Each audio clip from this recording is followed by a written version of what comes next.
Israel Palestine war की वजह से इंडिया को एक बड़ा लॉस हो सकता है। इनफैक्ट G20 मीटिंग में सबसे बड़ी जीत जो इंडिया ने हासिल की थी, उसी जीत को शायद हमें गंवाना पड़ सकता है। मतलब पूरी मेहनत पर पानी। अब ऐसा क्या बड़ा लॉस इंडिया को होने वाला है, उस पर नजर डालने से पहले ये इजराइल पैलेस्टीन वॉर में करंट सिचुएशन क्या चल रही है ये जान लेते हैं, क्योंकि उसके बाद ही मैं आपको ये समझा पाऊंगा कि इंडिया को कैसे ये इफेक्ट कर रहा है। सो आज के तारीख में वॉर अपने चरम सीमा पर है। जैसे आपको पता है, यूएस ने जितने रॉकेट्स अफगानिस्तान में एक साल में फेंके थे, उतने रॉकेट्स इजराइल ने यानी कि 6000 प्लस रॉकेट्स गाजा पर गिरा दिए हैं ओनली इन 15 डेज। आज के तारीख में पैलेस्टीन की आवाम की हालत काफी ज्यादा खराब हो चुकी है। टर्किश न्यूज ए ने ऑफिशियल डेटा कोट करते हुए ये बताया कि इजराइल के ऑपरेशन आयरन स्वॉर्ड में टिल डेट 4385 पैलेस्टीनियंस, जिसमें से 1756 बच्चे और 1000 वुमेन मारे गए। This is so unfortunate. और हमास के अटैक्स में भी अब तक 1400 इजरायली सिटीजन्स मारे गए। बेसिकली हमास के इस पूरे टेरर अटैक में भी मोस्टली आम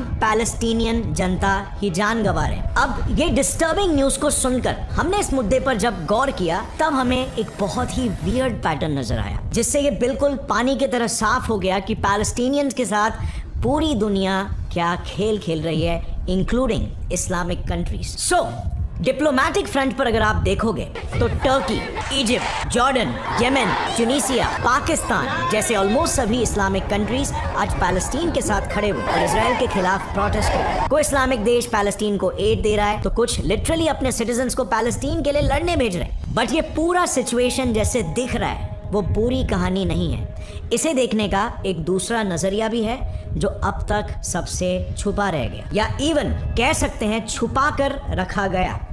असल फैक्ट ये है कि पैलेस्टीन का जितना भी नुकसान इन अरब कंट्रीज ने किया है, उतना शायद ही इजराइल ने पैलेस्टीन का किया हो। और ये चीज अब तक सामने क्यों नहीं आई है? And let me prove this to you. ये जानना जरूरी है, तभी पैलेस्टीनियंस को असल इंसाफ मिल सकता है। सो आज मैं फ्रेंड्स इतिहास की वो अनसुनी कहानी आपको सुनाऊंगा जो है तो सच्चाई, बट ये चीज कोई भी बताना नहीं चाहता। सो ये पूरा मामला शुरू होता है 29 नवंबर 1947 से, जब यूएन की जनरल असेंबली ने वोटिंग करके रेजोल्यूशन 181 पास किया, जिसके मुताबिक ब्रिटिश कंट्रोल्ड पैलेस्टीन को दो पार्ट्स में डिवाइड कर दिया गया, जिसमें एक पार्ट ज्यूइश कंट्री इजराइल होगा और दूसरा part Arab country Palestine. Jews के लिए कोई कंट्री नहीं होने के कारण दुनिया भर से आए परसिक्यूटेड ज्यूज ने इजराइल को ही अपना कंट्री बना लिया, क्योंकि इजराइल का बेसिक मतलब ही प्रॉमिस्ड लैंड होता है। बाइबल के जेनेसिस 26:2-3 के हिसाब से ज्यूस का ये मानना है कि गॉड ने खुद ही ये जगह ज्यूस को प्रॉमिस किया हुआ है। अब ज्यूइश कल्चर में अगर देखा जाए तो हिस्टोरिकली ये जगह काफी इंपॉर्टेंट रही है, क्योंकि ज्यूस का सबसे important holy place Jerusalem city भी यहीं पर मौजूद है। पर अरब्स भी इसी लैंड पे कई हजार सालों से रह रहे हैं और इसीलिए वो भी इस लैंड को अपना एंसेस्ट्रल लैंड मानते हैं। इसी झगड़े के बीच